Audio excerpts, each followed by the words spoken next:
First of all, I'd like to begin by saying that the accounts of India by foreigners up to about 1750 describe India, the people of India, as the most honest people in the world. Mark Twain, who came much later, he also said that he was amazed to see that Indians don't lock their houses. The Chinese travelers who came, Buddhists like Fasian and Yuan Shuang, they also went into raptures about, not only about the wealth of India, the progress of India, etc., but they also say that these are very truthful, honest people. Because today we are, all of us, when we sit privately, we say we Indians are all corrupt, everybody is corrupt, nobody is, all politicians are corrupt, all doctors are corrupt, all lawyers are corrupt, all NRIs are corrupt. No! There's this kind of despondency. And I would like to see that despondency go. I saw that despondency when I took up this 2G case. Everybody told me that nothing will come out of it. Raja himself, whom I know personally, told me in the Hall of Parliament, Central Hall of Parliament, that in Tamil he told me, why you're wasting time? I've paid everybody who's of any consequence and I'm protected. Nothing can happen to me. So, this is the kind of atmosphere which facilitates corruption. So the first thing that must come in all of us is that we will say corruption must go and something must be done and support anything that is being done. How that can be done by those of you living abroad, I'll come to towards the end of my talk. So, second thing I would like to say is that the corruption that needs to be first tackled is the misuse of public office for altering a decision from the meritorious or the optimal decision to something which is substandard or suboptimal, because somebody paid you money. The key thing is that is where the main problem arises. Unfortunately, in our country, once you start talking about corruption, we talk about practically everything. Digvijay Singh said, what is Ramdev? He accepts black money. Now that is not corruption. Ramdev gets money not by promising anything. He has not made a deal, there is no quid pro quo. How is he going to know it's black money? I mean, if somebody gives him cash, there is no bar legally to somebody receiving a payment in cash unilaterally, one way. That is, if I were to sell some goods, then accepting cash is against the sales tax law and the income tax law. But if somebody gives a donation in cash, that's not corruption. And this simple thing is not there. Supposing I go travel in a taxi, I have black money in my pocket and I give the taxi driver the fare in cash. That doesn't make him corrupt because he's accepted black money. So please be sure that the focus has to be for the misuse of public office for either benefiting and enriching yourself or somebody else. So that is the corruption that we are talking about, and all these big lists that Satya has put out, they're all where the public office has been misused. Public office is a trust and is a betrayal of that trust. So that's how I must begin by saying that yes, there may be, I can say dowry is a corruption.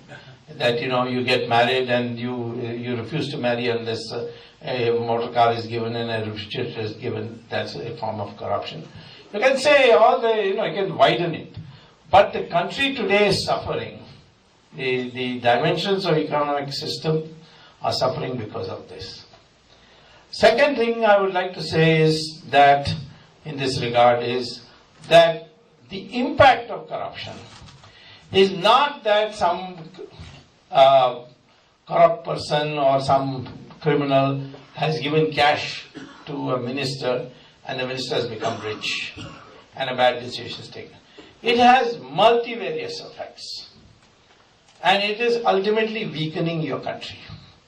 What are those dimensions of corruption? First and foremost is that corruption, of course, suboptimizes the decision, and therefore the country's resources do not get the rate of return that they should by choosing the best project.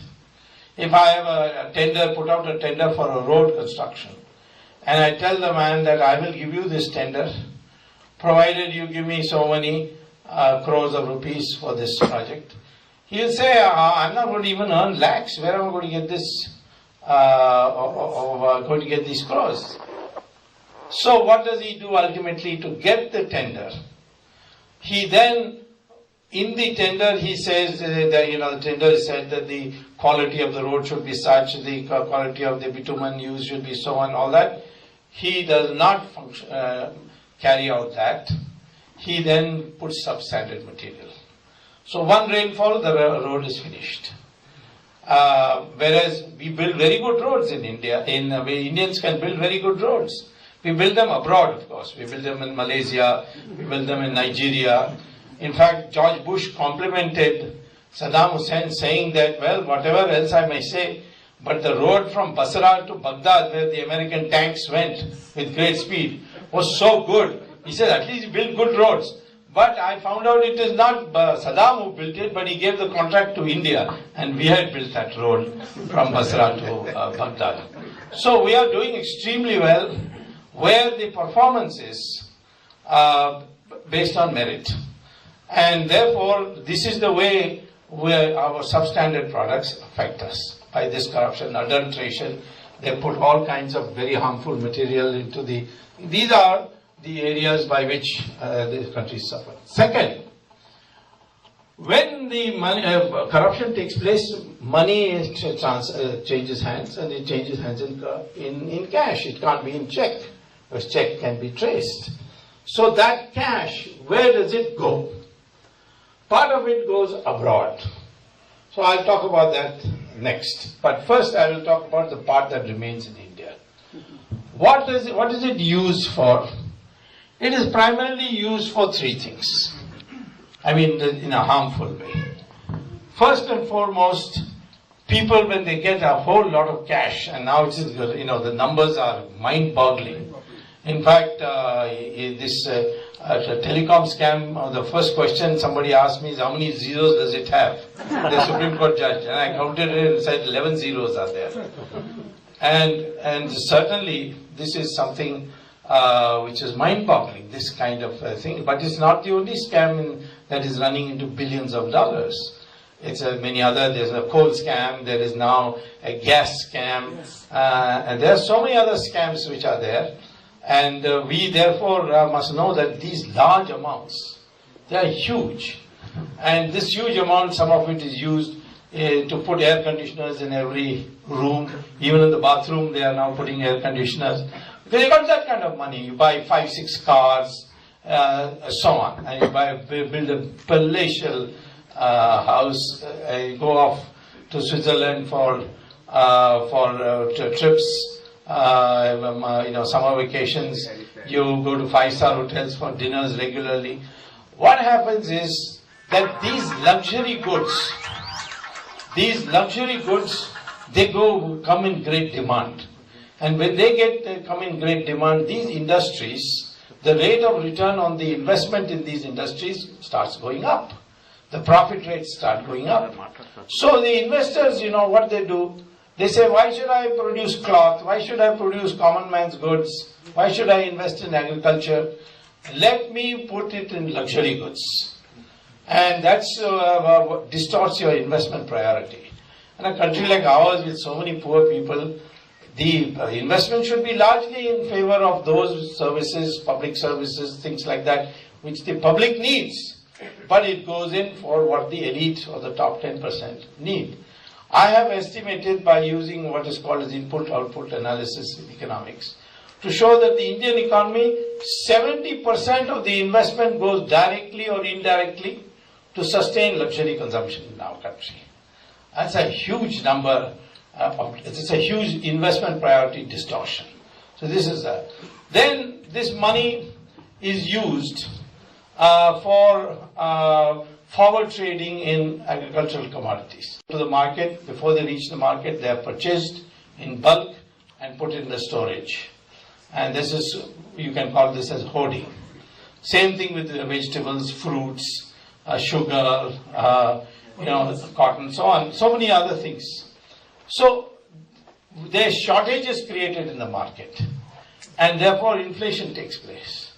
So in our country, we find our growth rate is claimed to be 9% per year in GDP, but our inflation rate is 16%. And people are daily complaining. When it rises great heights, then they open the godowns and the commodities come, and they made a cool profit on that. So this is another way. Then there is a question of the money part of the money being taken abroad. I would say about 1/3 of the total black money generated in India goes abroad. Estimates vary.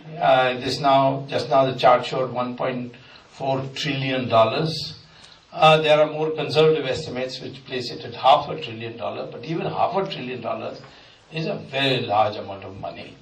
And they are abroad in Switzerland, in Liechtenstein, in Cayman Island, in Macau, in China. There are about 77 safe havens in the world. And these 77 safe havens, you can put the money.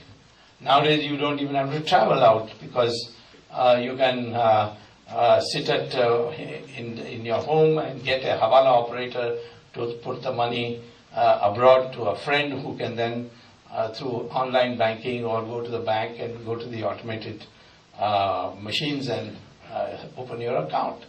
So, therefore, this money that is yours, which should be used for investment in your country, is going abroad. But worse things are happening with this. And for this, the credit must go to Mr. Chidambaram, whom I am expecting would be in jail by the end of August.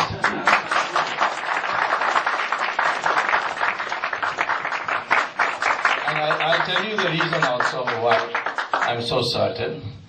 But the fact is that, you see, when he was minister, he created a new financial derivative.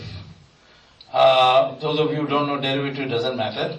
But he created a financial derivative called participatory note. PNs, yeah. Now, what is this PNs? Yesterday, in fact, in Boston, about 7-8 investment banking companies and private equity companies, they wanted a briefing session with me. And so I had a 5-hour briefing session with them. One of them was Fidelity Insurance, Fidelity Investments. And the other was Morgan Stanley. So now, if I have a lot of cash, and that cash is then sent through the Hawala abroad, and I put it in the Switzerland bank, many politicians who are doing this had a complaint. The complaint was that if you put money in Switzerland banks, then instead of their giving you interest, you have to pay them a service charge. So there was a little feeling of being let down. I mean, we after so much effort, we put money in the bank there, and you have to pay a service charge. So he came up with this instrument, or participatory note, which is only there in India and nowhere else in the world. Only in India. So when you have got your cash in abroad, you take the cash in a sack or a suitcase or whatever, go to Fidelity Investments or go to Morgan Stanley and put it on the counter and say, give me a participatory note. And they will give you a participatory note, which is only valid in India, which will have nothing but the amount you have given on the counter. So you take that one participatory note, say you take it for say $100 million. You come to India and you go to the stock market and you invest it. Normally, if you took money and went to the stock market, the SEBI will ask you, where did you get this money? So Chidambaram changed the law that as far as participatory note is concerned, it will be exempt from any SEBI oversight. So he freed them from any oversight of this. So this participatory note, you then invest in the stock market. It's almost like cash now. And the stock market, when this large amount of money comes in, the stock market booms up, and then you sell it. And once you sell it, you make this huge killing. You take the killing with the participatory note photocopy, and you go to the Reserve Bank and say, now convert all these rupees that I've got in the Bombay Stock Exchange into dollars. There also the law has been changed, saying that this Reserve Bank must fully convert. Normally rupee is not convertible, but for participatory note and the profit from it, you can convert. You have to convert, the Reserve Bank has to convert to dollars, and then you can take the dollars abroad. So, and therefore you can earn. Now, question is, what about capital gains tax? Every one of us has to pay 25% capital gains. To avoid paying capital gains tax, a new law was made, and that was that if you create a $1 company in Mauritius, $1 paid up capital company, and that company comes and invests in the stock market, that because it is from Mauritius, there is no capital gains tax.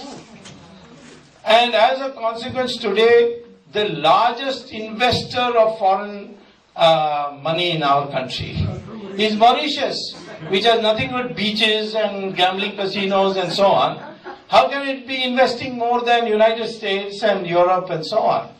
But that's because all this money is going out, and then via Mauritius, it comes back to India, and then they rig the market. It is a rigging of the market.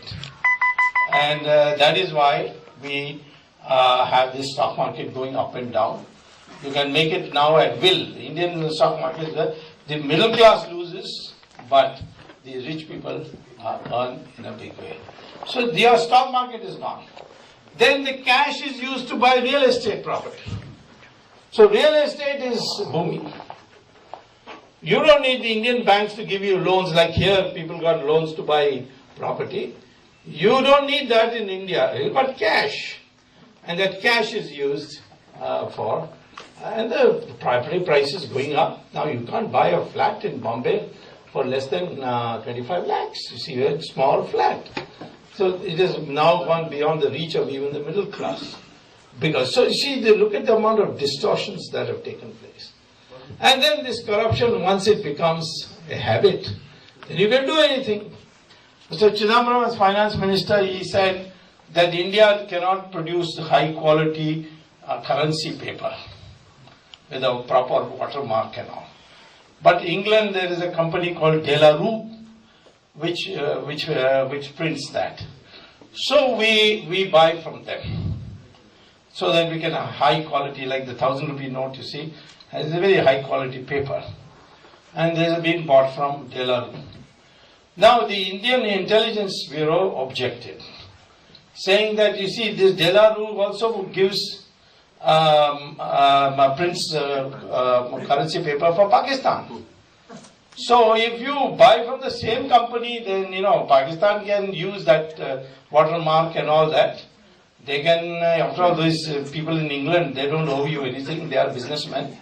The Pakistanis will buy. All the Pakistani ISI printed counterfeit notes today, which are becoming very difficult to detect, which come to India via Nepal, they are because De La Rue sells them this currency paper. And Mr. Chidambaram has just frankly refused to do anything about it, because there must have been a deal in that. The CBI then, not knowing what is going on, they had got a tip-off and they went and raided Reserve Bank offices. But that case is now in cold storage. When I get little time from 2G, I will take up that case.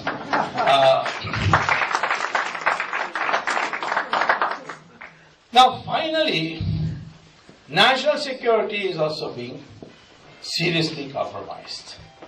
You see, if money can buy everything, then foreigners will also buy you. If they can't defeat you in the battlefield because of the valor of your soldiers, they can at least buy you out. They can buy your leaders off. This is I found for the first time. This is why I took it up first. When I came to learn that what had happened is that Raja had come to a decision, and I found that he didn't alone take the decision. Raja's at least announced the decision that spectrum licenses will be sold at the price it was sold in 2001. In 2008. In 2001, the country was having only 4 crore or 40 million mobile phones. Today, India has, the purchases of mobile phones now total 700 million, 70 crores. Such a big demand growth has taken place, and the sector has become extremely profitable. So, if you went by the market price, since 2G, was not auctioned, but sold at 2001 price, 3G was sold at auction price. Auction price shows that the ratio between 2001 price for spectrum and 2008 is 10 times. 10 times. And if you want to know the detail, the exact prices, etc., I have a book out which has been published a few weeks ago called 2G Spectrum Scam. And Mr. Guru is sitting here, and he will be, he will be able to tell you how to order it. I think there's Flipkart.com also. I can send it to you directly online. But anyway, I've given all the details in that. Now, what is this 2G and what is this 3G and all? People sometimes gets confused, you see. Somebody asked Manmohan Singh, do you know what 2G is? I'm sure you know all of it. Yeah. He said Sonia G and Dawood G. These are the 2Gs. Well, if I can grossly simplify it, it is like this, that when I pick up a cordless phone and I speak on it, my voice goes and nothing else. And there the voice travels in a cycle. That is 1G. That is G for generation. So it's the first generation. Then second generation, emails, SMS, MMS, those cycles travel, voice travels in a more frequent, there are more frequencies, higher frequency sound waves. And that is 2G.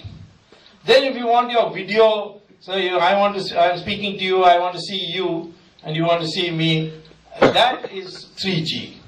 So the higher the number of frequencies, the more is the data you can send on and that's the distinction.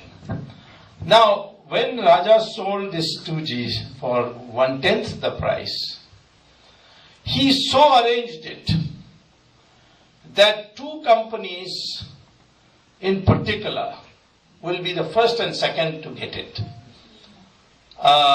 He first said everyone can apply and all will get. That was a recommendation of the regulator, Telecom Regulatory Authority of India, TRAI as it's briefed.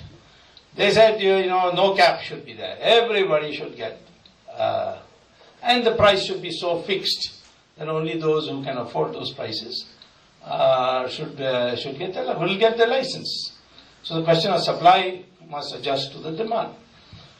But Raja then decided, after first saying that everybody can apply, then he said, no, everyone who applies before 1st October 2007, they will be considered. And when did he announce this? He announced this on 25th September. Only 5 days left. So people who are planning to do it after Diwali and all, they had to rush, and they filed. And even then 575 applications came. So 25th September cutoff date, 25th September he announces that 1st October is the cutoff date. After 2 months, in January, on January 10th, he issues a press release in his ministry's website, not in newspapers and all that, that effective today, that is 10th of January, he issues this press release when? 2:45 p.m. He says, 2:45 p.m. he issues a press release that effective today between 3:30 and 4:30, all those 575 people who applied will not qualify, but only those who applied before 25th September. First condition. Even then it turned out to be 125 companies, 125 applications. And he said that not only they must have applied before 25th and on or before 25th of September, but between 3:30 and 4:30 p.m. they must bring a demand draft for 1650 crores, which is the 2001 price per spectrum. Oh, you can't get even 1 crore demand draft in such a short. 2:45 and from between 3:30 and 4:30. It's essentially what you're saying is that 1 hour 45 minutes. In 1 hour 45 minutes, 1650 crores of demand draft. Well, 9 companies had come with demand draft. Some of them are so shameless that they even had a predated demand draft. You see? Some, of course, managed with the banks to see that the date is the same as January 10th, even though they got it before. That means there was a leak. But because his 2 favorite companies, one was a real estate company called Swan, which had no other business except real estate, no experience in telecom, and the other was Unitech, another real estate company, which had no experience in telecom, not a single tower, nothing. Both these companies were already sitting in Raja's room when that press release was made out. And exactly at 3:30, the private secretary of Raja, he took them to the counter and they gave the demand deposit, demand draft. Both were predated 3 days before, and they got the license. And the other 7 also came, they had already got the demand drafts, they also got it. So in total 9 companies, Tata's included, Spice is included, and Idea included, so many others. These companies all got their licenses. Now, what all these companies did is, after getting the license, they sold it to foreign companies, the controlling interest or a substantial interest. Swan sold it to Etisalat. Unitech sold it to Telenor. Tata sold it to Docomo. Like that, all of them sold it to foreigners, except Tata, which sold it for 13 times what they paid. Swan and Tata's could bargain because they said, we'll give you the towers, we'll give you this, and we'll give you that to Docomo. So they charged 13 times.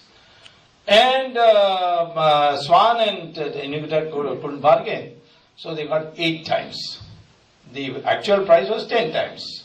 So they sold for 8 times. And if they had actually sold it for the market price, you would have got 1,76,000 crores more. What we got ultimately was only 14,000 crores. But we would have got another 1,76,000, a total of 1.90 crores is revenue. But because of this, it happened. Now, there is a rule which says that you cannot, once getting a license, within 3 years sell your license. So they found some technicality. We are not selling the license, but we are diluting share. In effect, they are giving the controlling interest to the foreigner. And you call this as dilution of equity. These are all the usual tricks. And they went through. Now, Home Ministry has a report called an advisory, much before this transaction, that we have information that Etisalat and Telenor, Etisalat bought from Swan and Telenor bought from Unitech, that these two companies are trying to enter India at all costs, because Etisalat is a Pakistan ISI front company. And Telenor is a company which uses liberally Chinese People's Army's produced telecom equipment, which can double for cyber warfare. So if they put towers all over India, with the help of the equipment of Telenor, and India and China have a border conflict or a war or whatever, all our computers can be made to fail. So therefore, the Home Ministry advisory was rejected.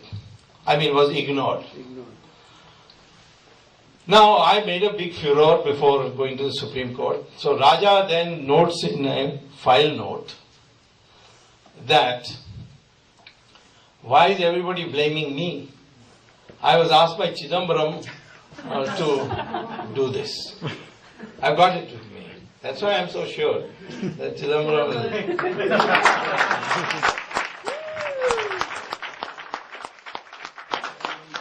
Nowadays they don't call it Tihar jail, they call it Club Tihar. And there's a lot of sauna there because there's no air conditioning, so you sweat there. Now, they also say that now they are serving masala dosa and idli and all that. I'm just waiting when they start serving pizza also.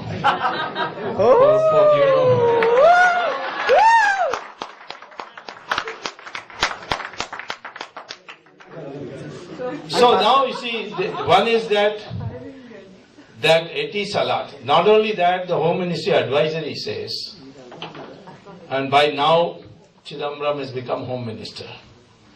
Home Ministry advisory says that the MD of the Indian branch of Etisalat, Shahid Balwas, is an agent of Dawood Ibrahim. Yeah, right. We read that. And everybody in Bombay knows it. It's not a secret. He has 6 corporate jets.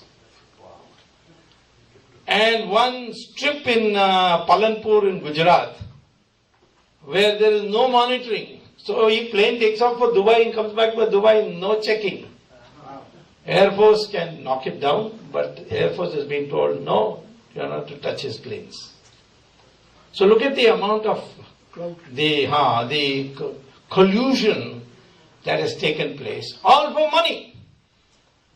Your national security has been totally been sabotaged for the sake of money. So Etisalat's Indian company is called Etisalat DB because DB and Etisalat, DB Reality and Etisalat merged, and therefore they merged. The sum total of the bribe is not 1,76,000 crores. That is the loss of revenue, potential revenue. The bribe amount I have estimated at 60,000 crores. And it was distributed, and this Raja himself told me, between himself. He said, I got the least.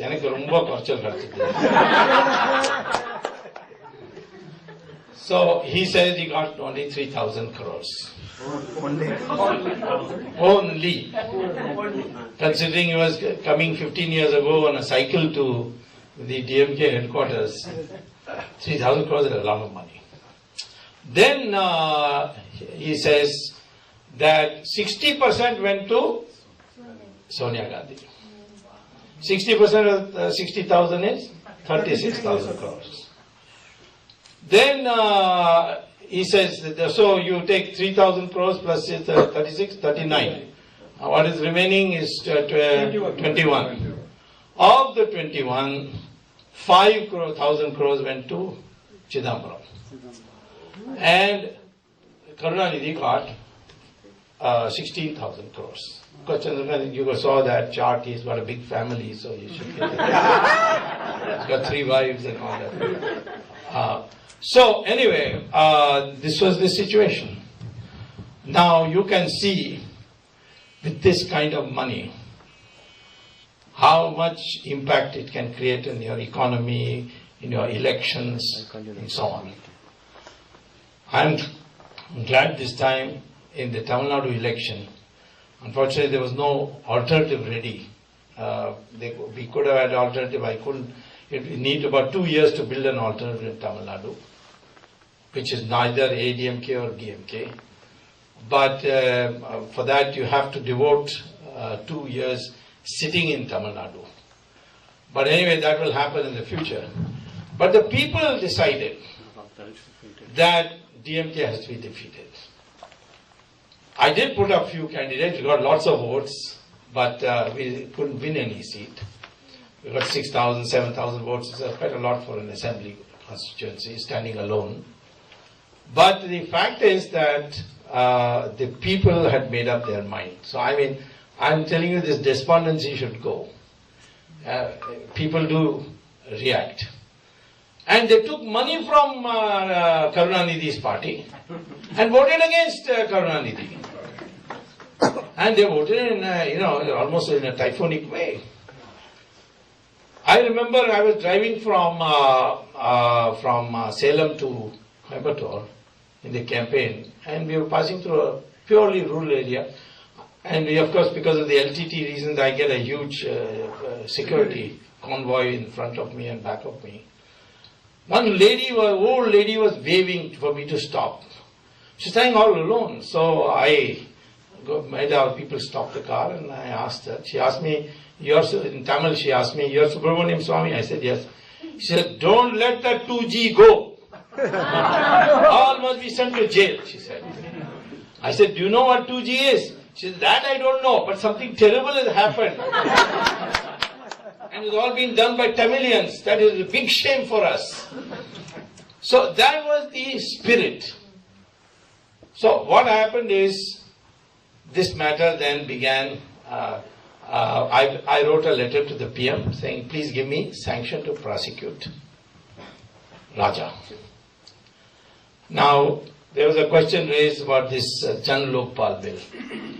The only thing in that bill which I have considered of any value, for everything else the present laws are sufficient. But there is one thing there, and that is the establishment of an independent prosecution commission, which will not require sanction. Under the present Prevention of Corruption Act, if you want to prosecute a minister, then you have to have the permission of the Prime Minister to do so.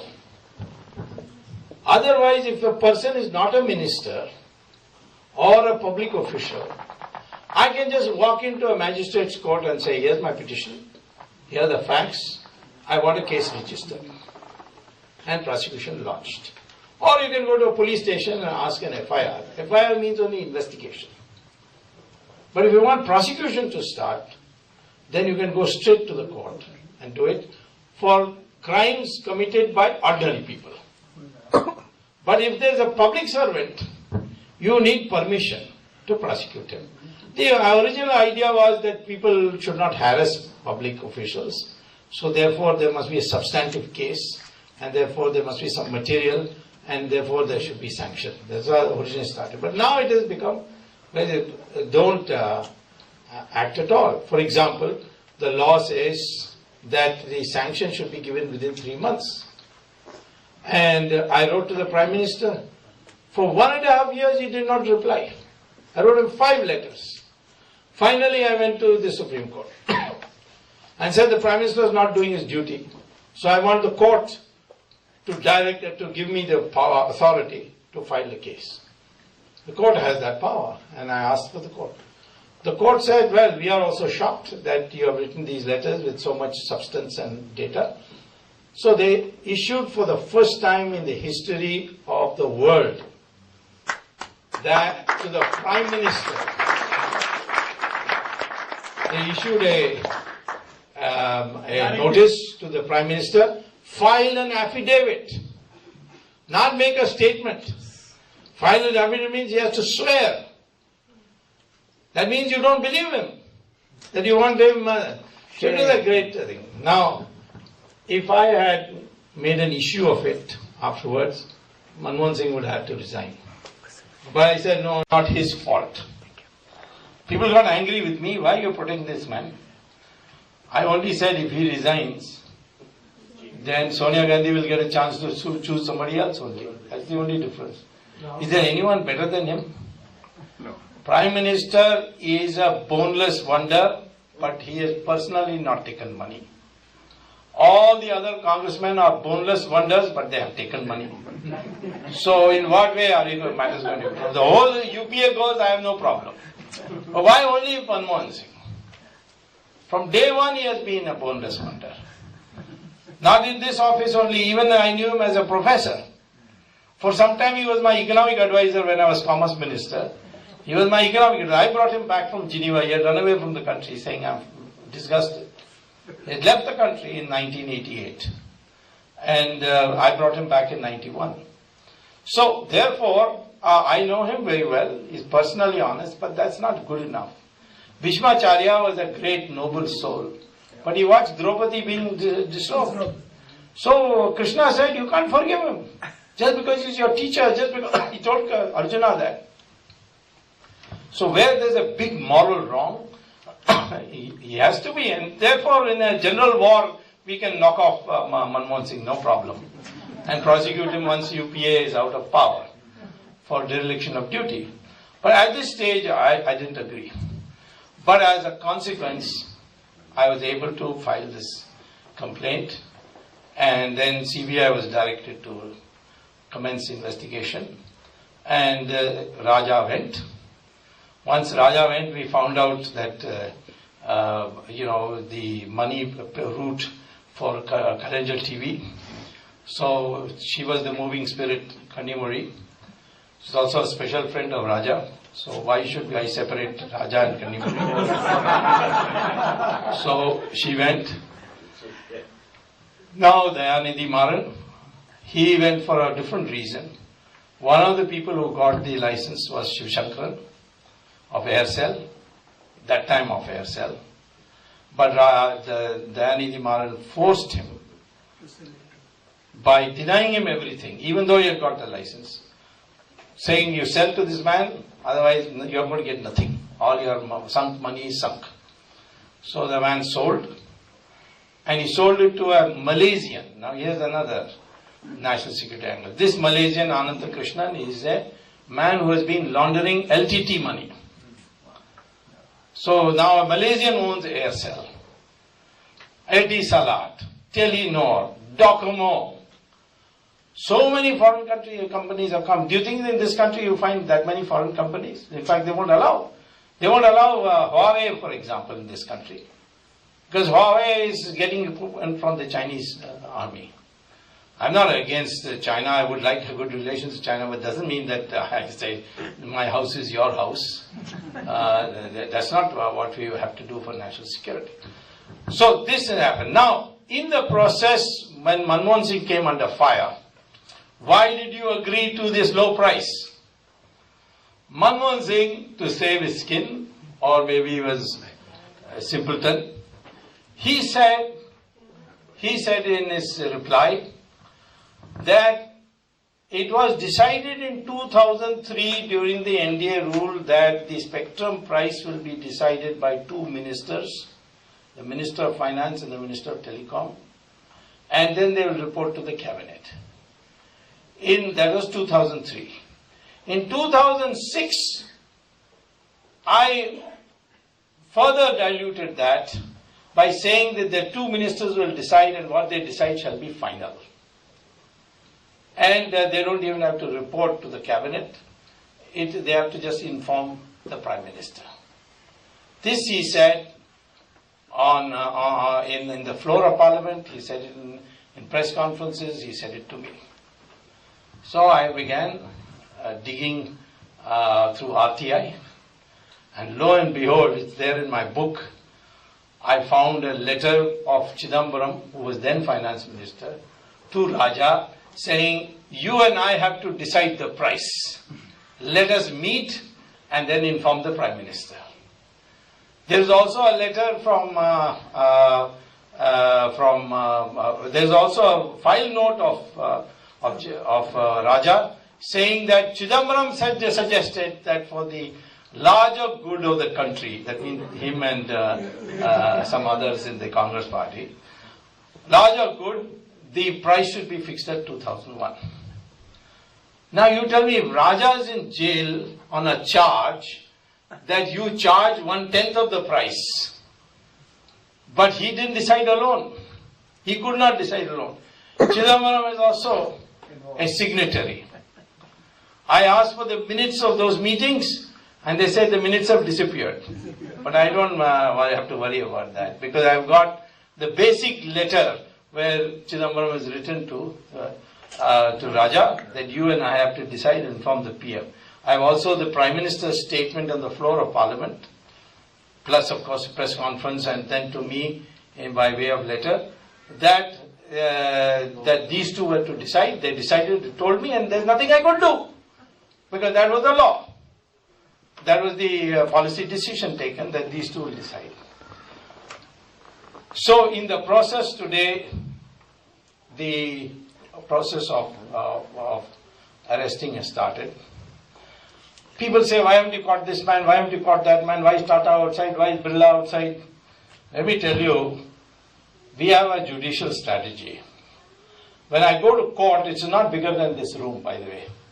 Not even that entire, it's right up to that point, this room. And this poor magistrate alone is sitting. I and the CBI counsel are standing. We have got 25 accused already, which includes Shahid Balwas, it includes Unitech MD, all these people. They're all there. They all come with 5 lawyers, all high-priced lawyers. Even Jetmalani is coming for kanimozhi. And they are shouting at this poor judge, you see. He's a tough guy. But he told me one day, the other day, you're going away to Harvard? I said, yes. He said, come back quickly. Because, I can't face these people, because I reply usually.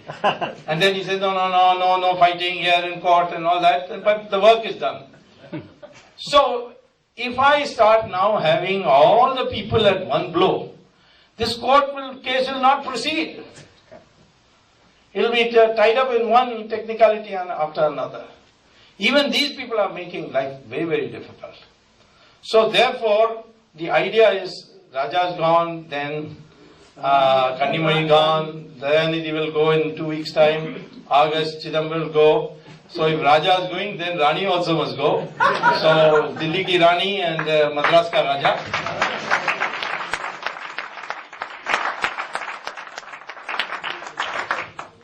Now all this money is gone, can we get it back? Yes. The work is going on, and all the governments have agreed to cooperate, and the reports have started coming.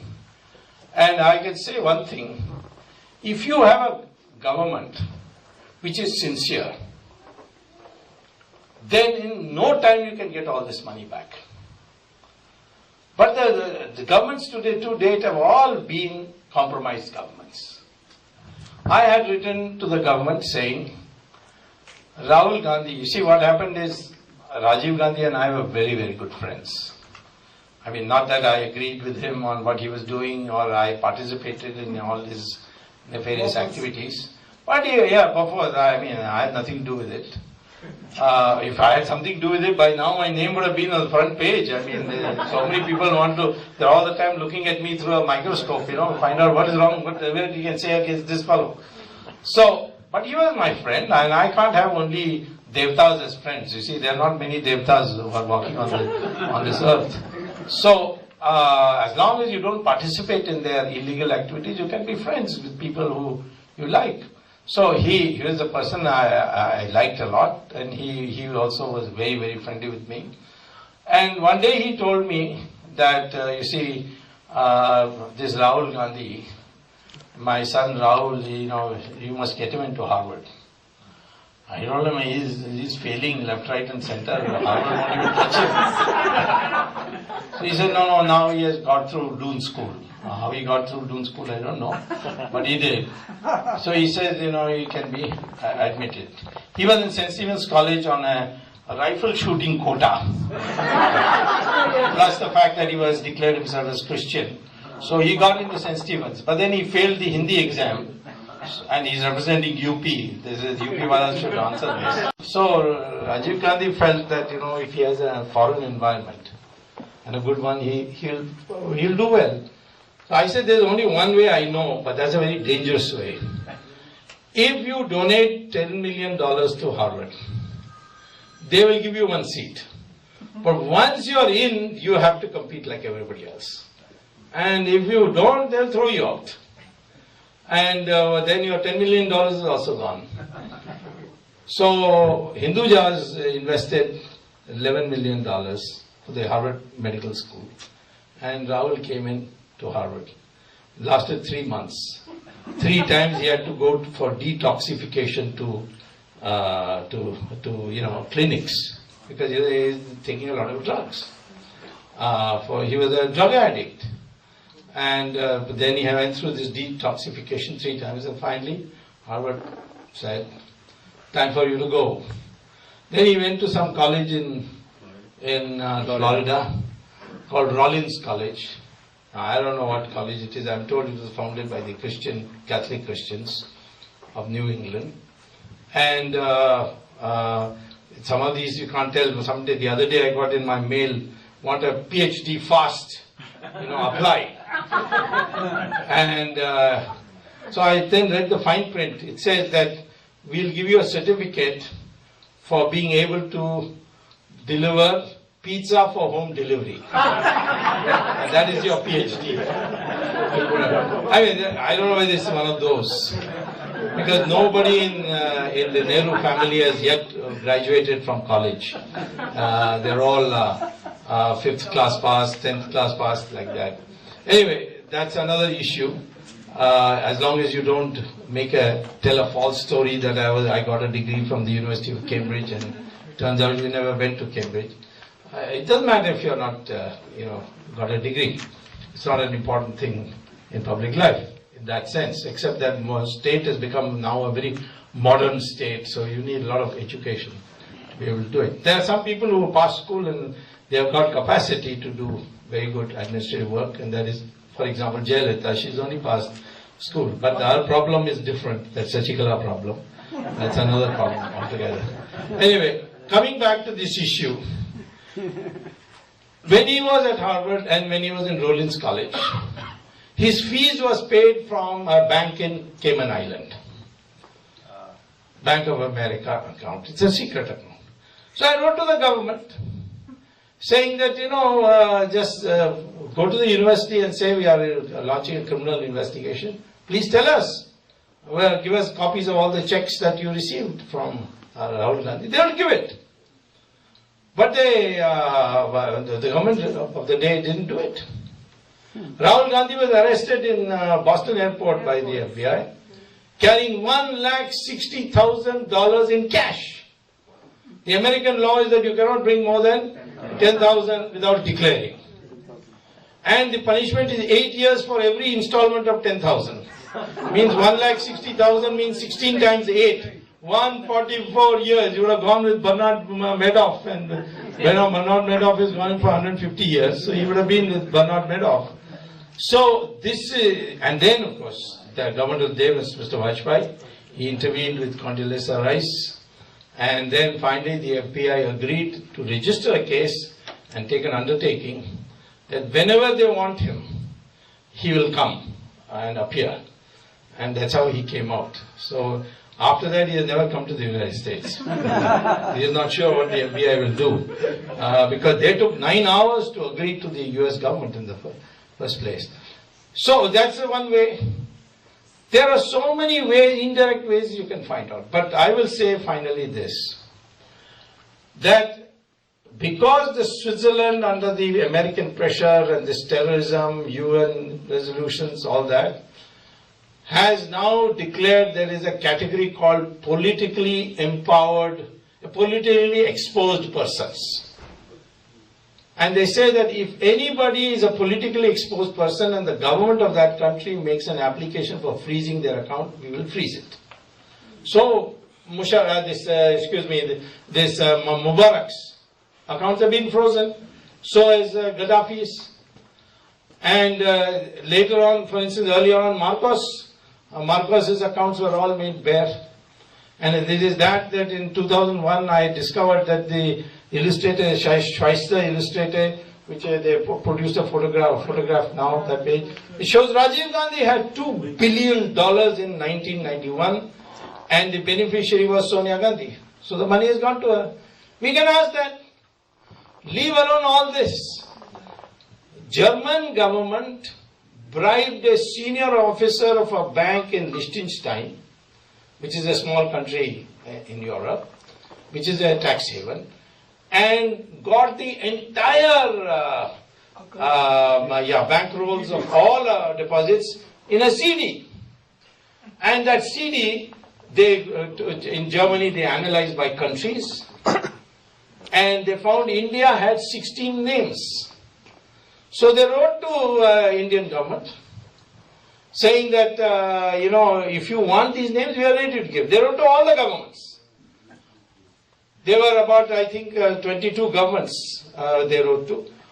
21 governments said, please send us the list of all our nationals. India was the only one which didn't reply. Then we started putting pressure. Then the matter went to the Supreme Court. And then the Prime Minister ordered that Germany should be asked, and Germany sent the 16 names. But even after the Supreme Court has asked, the government is refusing to release those names. So finally, fed up, the Supreme Court just now has appointed, which has never happened in our history.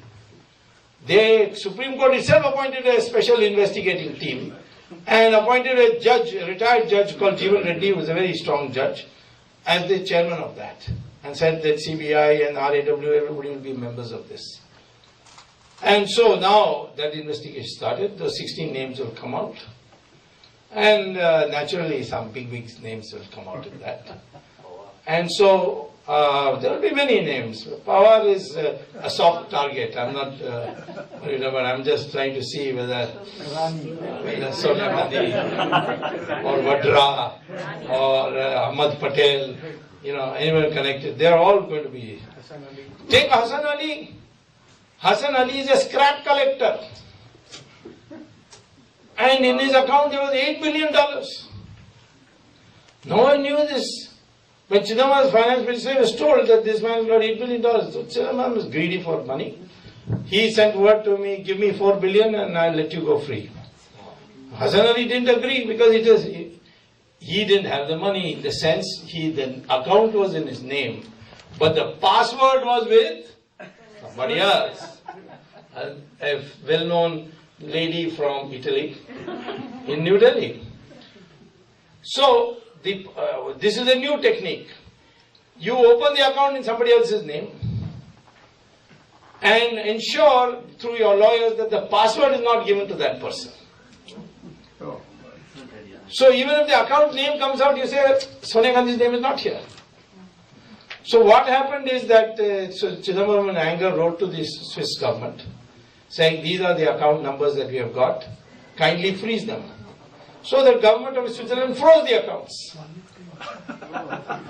Then they realized, naturally went to Sonia Gandhi, she was very upset. And then of course Chidambaram, whatever the reason, whether this was the reason or 2611 was the reason, I can't say, he was shifted. Pranab Mukherjee came and Pranab Mukherjee wrote a letter to Switzerland which they are still resisting giving me under the RTI, saying that Mr. Chidambaram, my predecessor, wrote this letter, but he gave the wrong bank account numbers. Now I give you the correct bank account numbers. Please tell us whether there is any such bank account. And they are all bogus bank account numbers. And Switzerland wrote back, oh, is that so? All right, we are defreezing the account of Mr. Hassan Ali, and we are telling you that there is no such account in these account numbers. Which they then began parading, no, there's nothing in his account. And within one day, 24 hours, all $8 billion, except 100, I think $5 or $6 million, were cleared out from that account. Where it went, nobody knows. Of course, we can find out later. So what I would say is, the short answer is, Government of India issues a ordinance. You can pass it in the Parliament, but ordinance is a fast way of doing it. When Parliament is not in session, you pass it as an ordinance, saying all Indians who have accounts, Indian citizens, who have accounts in these 77 bank accounts, these 77 countries, all their accounts have become nationalized, are now the property of the Government of India, unless the person affected proves that these accounts have been legitimately opened and the money has been legitimately deposited. This you do, you will get all your, whether it is 1.4 trillion or half a trillion, you will get it all in no time. And then of course we will worry about others. All MLAs, all the office bearers, and write to the Switzerland government, these are politically exposed persons. Kindly inform us whether they have accounts in your banks or not. Switzerland is obliged to give you under the new law to give you these names. So there are many ways of doing it. So I would like to say to you that there is a solution to the problem.